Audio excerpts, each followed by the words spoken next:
অবশেষে ওপিডি চালু হলো রায়গঞ্জ মেডিকেলে। দূর দূরান্ত অনেক রোগীদের হয়রানির শিকার হতে হচ্ছিল, তবুও জুনিয়র ডাক্তারদের আন্দোলনের পাশে ছিলেন তারা।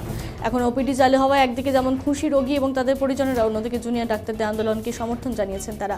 এদিকে রায়গঞ্জ মেডিকেলে এমার্জেন্সির সামনে হাতে প্ল্যাকার্ড নিয়ে অবস্থান বিক্ষোভ বহাল রেখেছেন ইন্টার্ন এবং জুনিয়র ডাক্তাররা।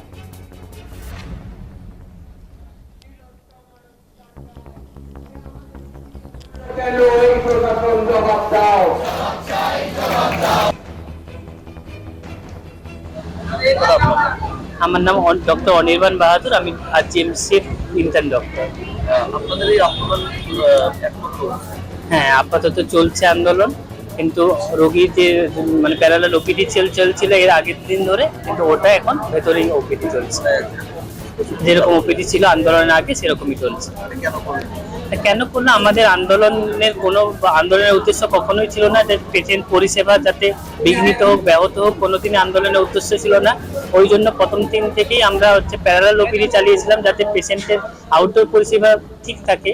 কিন্তু সেটাও যেহেতু আস্তে আস্তে সুপ্রিম কোর্টের কালকে আমরা একটা বড় আশা পেয়েছি, তো সেই পেশেন্ট পরিষেবা যতটুকু বিঘ্নিত হচ্ছিল সেটুকুও যাতে না হয়, সেই জন্যই আগের মতো আন্দোলন, আগে যেমন ওপিডি চলতো সেরকমই ওপিডি এখন থেকে চলছে। হ্যাঁ, তারা প্রথম থেকে আমাদের পাশে ছিলেন, এমন নয় যে আজকে বলে। প্রথম দিন থেকেই, আন্দোলনের প্রথম দিন থেকেই এটা আমাদের একটা সাকসেসও বলতে পারেন, কারণ আমরা আমাদের কথাকে জনসাধারণের কাছে অব্দি নিয়ে যেতে পেরেছি। এটা একদিক থেকে আমাদেরও সাকসেস এটা। আর সাথে সব পেশেন্ট সবসময় আমাদের সবসময় আমাদের সাথেই ছিল।